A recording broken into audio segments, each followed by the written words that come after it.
আসসালামু আলাইকুম ওয়া রাহমাতুল্লাহি ওয়া বারাকাতুহু। আলহামদুলিল্লাহ ওয়া সলাতু ওয়াসসালামু আলা মান লা নাবিয়্যা বা'দা, আম্মা বা'দ।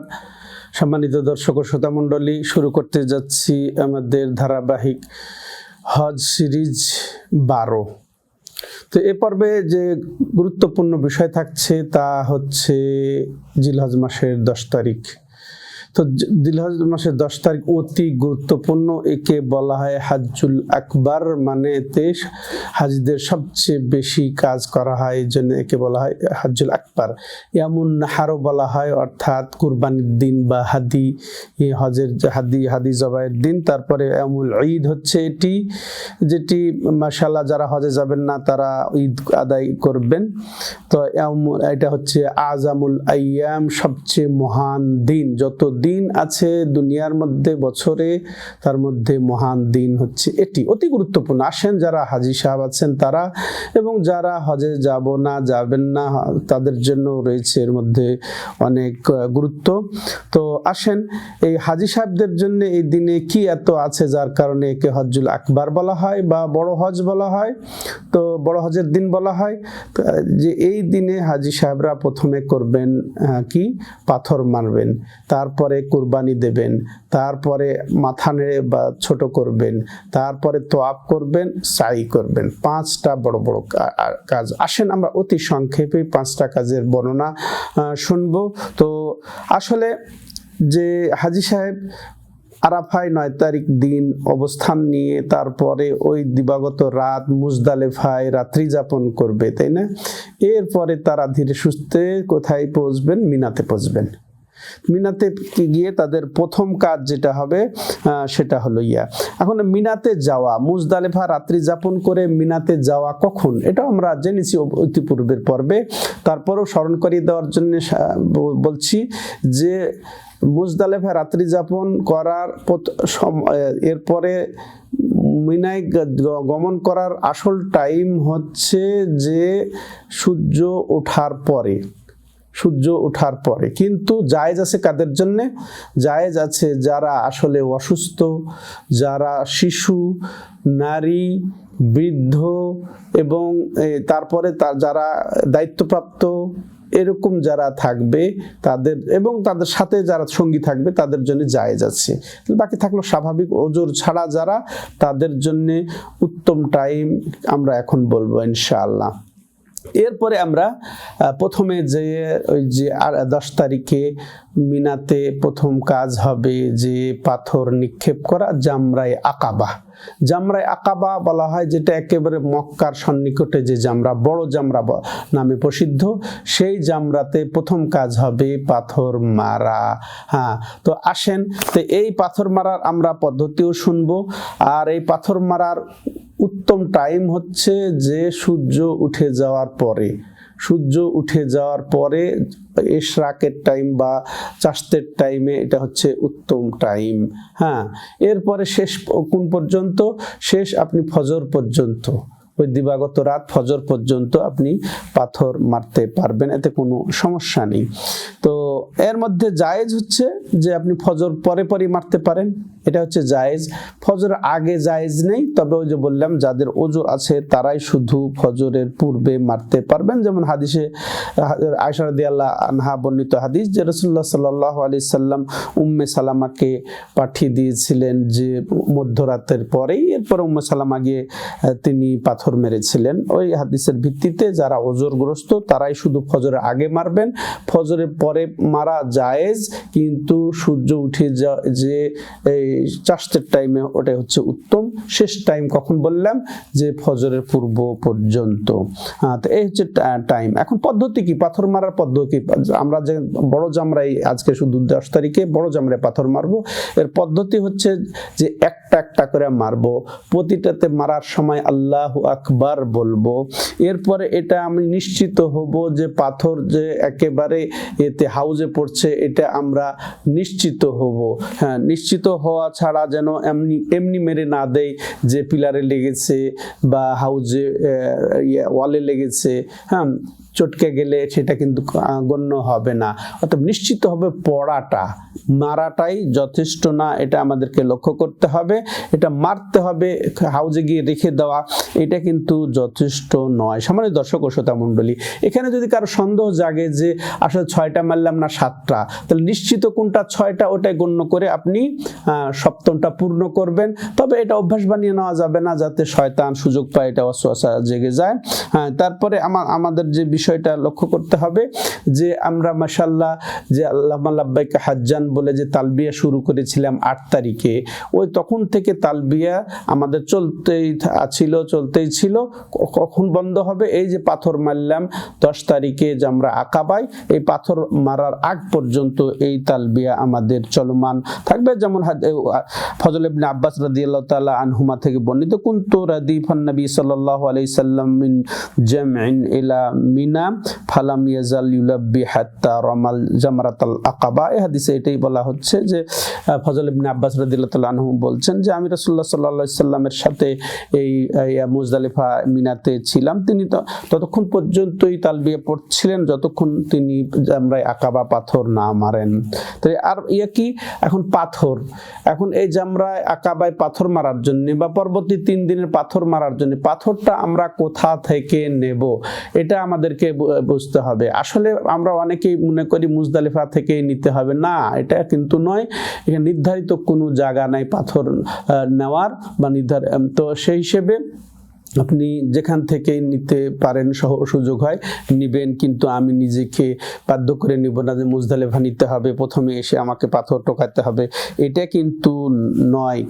এক কথায় যে কোনো নির্ধারিত জায়গা নাই যে আমাকে এখান থেকে পাথর নিতে হবে। এখানে একটা মাসআলা যে আমরা অন্যকে স্থলাভিষিক্ত করতে পারবো কিনা পাথর মারার জন্য, এটা আসল হচ্ছে যে প্রত্যেকে নিজের পাথর নিজে মারবেন।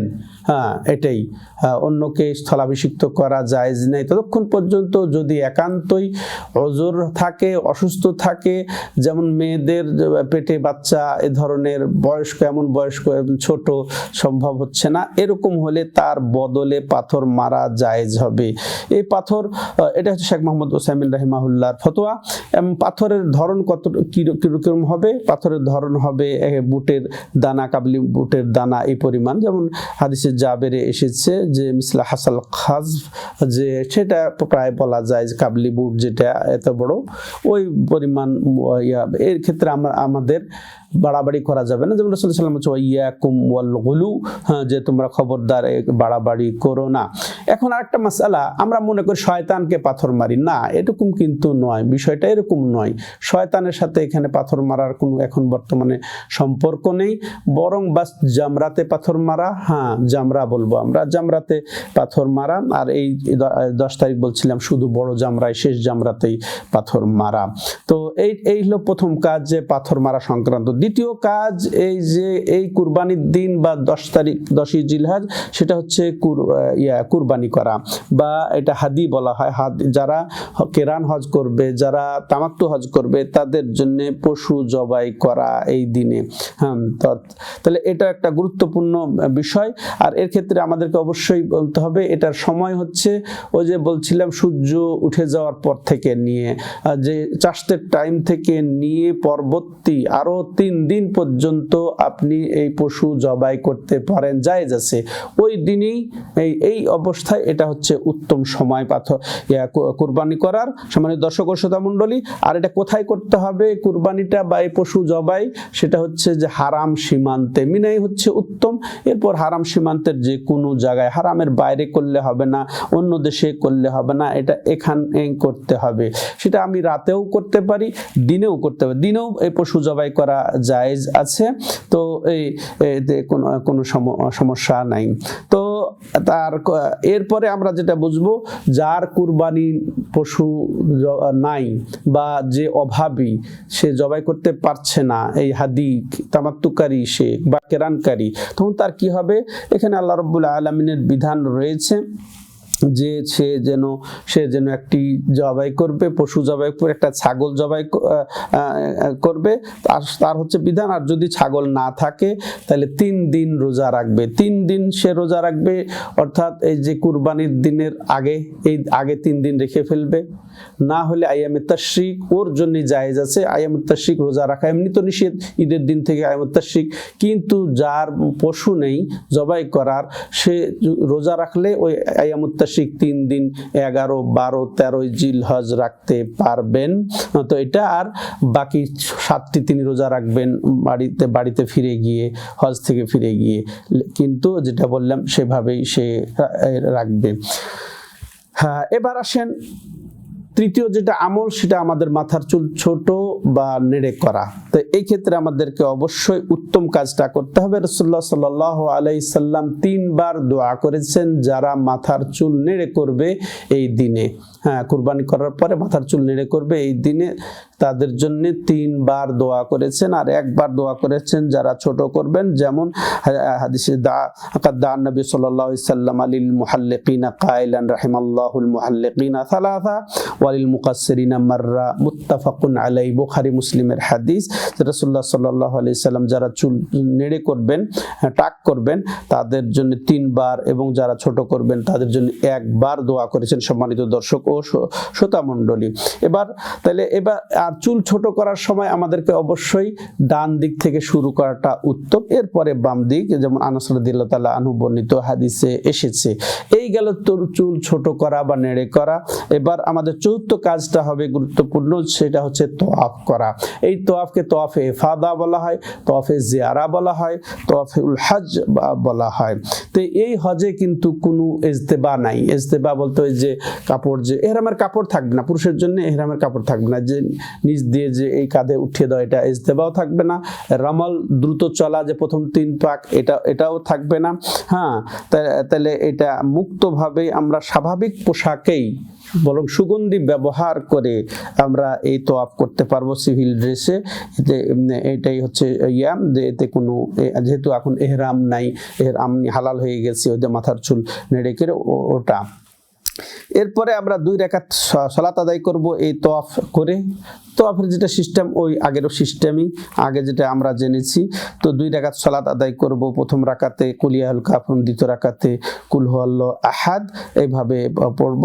আর এই তওয়াফে ইফাদা বা এই হজের তওয়াফ আমাদের শুরু হবে, ওই তো বললাম, ওই যে যারা মনে করেন ওজরের কারণে চলে এসেছে মুজদালিফা থেকে, তারা আগেও করতে পারে ওজরগ্রস্তর কারণে, কিন্তু এটারও সময় ও তো সূর্য উঠা চাষতের সময় পর থেকে নিয়ে একেবারে উত্তম হবে জিলহজ মাসের 13 তারিখের মধ্যে করে নেওয়া। আর এটার জন্য রুখসাত আছে, জিলহজ মাসের পুরা আপনি সময়ের মধ্যে এই হজের তওয়াফ করতে পারবেন। হ্যাঁ, এতে সমস্যা নেই, আলহামদুলিল্লাহ। এরপরে 5 নাম্বার যেটা আমল আমাদের এই জিলহজ মাসের 10 তারিখে, সেটা হচ্ছে সাই করা। তো হজের তওয়াফের পরে আমরা সাই করব সাফা এবং মারওয়া। যারা তামাত্তুকারী, যারা কেরানকারী, হ্যাঁ, তো যারা তামাত্তুকারী তাদের জন্য 2টা সাই, আর যারা কেরান বা ইফরাদকারী তাদের একটা সাই হয়ে যাবে।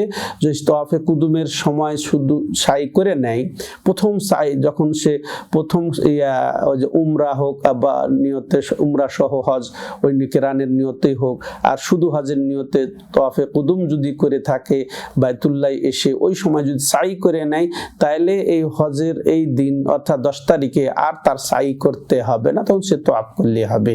এছাড়া ও তো বলছিলাম তামাত্তুকারীর জন্য 2টা সাই, আর কেরান এবং ইফরাদকারীদের জন্য মাত্র একটা সাই, যদি তওয়াফে ইয়াতে না করে এই সময় করবে। সম্মানিত দর্শক ও শ্রোতা মণ্ডলী, দলিল হচ্ছে যে মাল্লাযী জামাউ বাইনাল হজ্জ ওয়াল উমরা ফাকাদ তাওয়াফা তাওয়াফান ওয়াহিদা। রাসূলুল্লাহ সাল্লাল্লাহু আলাইহি ওয়াসাল্লামের হাদিসে আয়েশা রাদিয়াল্লাহু তাআলা আনহুতে এসেছে যে হজ এবং উমরা বা শুধু হজ করবে, তার তারা এক সাই করবে, এটাই তাদের জন্য যথেষ্ট। সেটা বুখারী মুসলিমে এসেছে। তো বলছিলাম যে তওয়াফের শুরু এবং শেষ সেটাও আমরা আলোচনা করেছি দলিল সহ। সম্মানিত দর্শক ও শ্রোতার মানুষ, আর দলিলটা হচ্ছে আমারানা আইয়াকুনা আখিরা আহদিনা বিল বাইতি ফাইদা জাআলা আখিরা আমালিন লাহু হুয়া তাওয়াফুল ইফাদা আজজা আন তাওয়াফিল ইফাদাতি ওয়া তাওয়াফিল ওয়াদা। হ্যাঁ, এখানে একটা মাসআলা গুরুত্বপূর্ণ যে আমার এই হজের তওয়াফটা যদি এমন মুহূর্তে হয় যে এরপরে আমি আর থাকবো না, মক্কাতে চলে যাব, তাহলে তার জন্য ওই হজের তওয়াফ এবং ওই তওয়াফই তার জন্য যথেষ্ট হবে বিদায়ী তওয়াফের। এতে আসলে বিদায়ী তওয়াফ আলাদা কোনো আমল নয়, আপনার আমলটা যেন শেষ হয় তওয়াফ দ্বারা, এই জন্যই তওয়াফ করে বিদায় হয়ে যাওয়া হয়। কিন্তু হজের তওয়াফ যদি এমন সময় করা হয় লাস্টে, তাহলে ওই তওয়াফ করে আমি যেতে পারবো। কিছু মাসআলা যে যদি এই তওয়াফের পরে কি সাই করা জরুরি নয়, তবে উত্তম হচ্ছে তওয়াফের পরে সাই করা না। আর এটা কি পরস্পর করা জরুরি? পরস্পর করাটাই হচ্ছে এখানে উত্তম। বা হজে কিছুটা বিরতি দিলেও উমরার কেউ যদি তওয়াফ করে তাহলে সঙ্গে সঙ্গে সাই করে নেবে এবং তওয়াফ আগে করবে তারপরে সাই করবে। কিন্তু হজের বেলায় কেউ যদি চায় যে তার সুবিধা আগে সাই করতে, সে আগে সাই করতে পারে, এটা জায়েজ আছে। আগে সাই করে পরে তওয়াফ করবেন, এতে জায়েজ আছে। কিন্তু দীর্ঘ সময় যদি পার হয়ে যায় তওয়াফ করে, বিশেষ করে উমরাকারীদের জন্য, তাহলে ওটা আবার সে পুরোনায় ওটাকে তওয়াফ এবং সাই একসাথে করে নিবে, যেমন হাদিসে এসেছে। আর আপনি উপর তলাতেও তওয়াফ করতে পারেন, উপর তলাও তো সাই করতে পারেন, এতেও কোনো সমস্যা নেই। আর প্রত্যেকটা আমল এই যে 10 তারিখে যে 5টা আমল বলা হলো, সেটা কোনটা আগে কোনটা পরে, পরেরটা আগে আগেরটা পরে করা জায়েজ আছে ওই হাদিসের ভিত্তিতে। যেমন রাসূলুল্লাহ সাল্লাল্লাহু আলাইহি সাল্লামকে এই দিনে, এটা বুখারী মুসলিমের হাদিস, আব্দুল্লাহ ইবনে আব্বাস রাদিয়াল্লাহু আনহুমা থেকে বর্ণিত যে ক্বালান ইন্না নবী সাল্লাল্লাহু আলাইহি ওয়াসাল্লাম কিলা লাহু ফি যাবহি ওয়াল হালকি ওয়ার রামি ওয়াত তাকদীম ওয়াত তাখির। ওই দিন 10 তারিখের দিন নবী সাল্লাল্লাহু আলাইহি সাল্লামকে যখনই জিজ্ঞাসা করা হয়েছে জবাইয়ের ব্যাপারে, যে আমি আগে জবাই করে ফেলেছি বা আমি আগে নেড়ে করে ফেলেছি বা আগে আমি রামি পাথর মেরেছি, তাকদীম এবং তাখির কোনটা আগে কোনটা পরে, এইভাবে যেভাবে জিজ্ঞাসা করা হয়েছে ওই দিন তিনি এটাই বলেছেন, ইফআলু ওয়ালা হারাজ, করে যাও, কোনো সমস্যা নেই। আল্লাহু আকবার। তাহলে এটা উম্মতের জন্য রহমত হয়ে দাঁড়িয়েছে। তো আমরা এটা জরুরি মনে করে নেব না, নিজের উপরে চাপিয়ে নিব না যে কুরবানি আমাকে আগে বা পশু জবাই আগে করতে হবে, তারপরে আমি মাথা নেড়ে করতে পারবো, এরকম কিন্তু জরুরি নয়। এদিন বুখারী মুসলিমের হাদিস দিয়ে আপনাকে বলা হলো যে ওই দিন আগে পরে করা যায়। অর্থাৎ আপনি যে মুজদালিফা থেকে এসে পাথর মারবেন, আপনি মাথার চুল নেড়ে করে নেন। কুরবানি যদি আপনি অর্ডার দিয়ে থাকেন ব্যাংকে, ওটাই আপনার জন্য যথেষ্ট, ওই জন্য অপেক্ষা করতে হবে না। ওটা তাহলে ওটা নিজের উপরে চাপিয়ে না হলো, বরং রাসূলুল্লাহ সাল্লাল্লাহু আলাইহি ওয়াসাল্লামের এটা অনুমতি রয়েছে, এটা আমরা বুঝবো। আর কিন্তু তবে শেষ কথা এটাই বলবো যে রাসূল সাল্লাল্লাহু আলাইহি সাল্লামের পদ্ধতি ছিল ওই দিনে এই 4টি তিনি করেছেন। এরপরে তিনি আবার রুখসাত দিয়ে দিয়েছেন যে আগে পরে যে যা করেছো সমস্যা নেই। তিনি করেছেন কি? তাহলে এটা তার আমল কি ছিল? যে আগে পাথর মারা, তারপরে জবাই করা, তারপরে মাথার চুল নেড়ে করা, তওয়াফ করা, সাই করা। এটা কেউ যদি স্বাভাবিকভাবে পারে আলহামদুলিল্লাহ, আর যদি না পারে আগে পরে করলে কোনো সমস্যা নেই। তো আর শেষ আমল এটা বলবো যে 10 তারিখে কেউ যদি পাথর মারে, মাথার চুল নেড়ে করে নেয়, তাহলে প্রথম হালাল হয়ে গেল, তার জন্য সবই জায়েজ। ইহরাম বাঁধার ফলে হারাম যেটা হয়েছিল, কিন্তু স্ত্রী ছাড়া। তবে যদি সাই করে নেয়, সাই করে নেয়, তাইলে সে সবই তার জন্য হালাল হয়ে যায়, ওটা দ্বিতীয় হালাল হয় এবং সব শেষ হালাল হয়ে যায়। আজকে এ পর্যন্তই আমাদের 12তম পর্ব। আপনারা অপেক্ষায় থাকবেন পরবর্তী পর্বের জন্য। হাদা হুয়া সাল্লাল্লাহু আলা নবিনা মুহাম্মদ ওয়া আলা আলিহি ওয়া সাহবিহি আজমাইন। সুবহানাকাল্লাহুম্মা ওয়া বিহামদিকা আশহাদু আল্লা ইলাহা ইল্লা আনতা আস্তাগফিরুকা ওয়া আতুবু ইলাইক।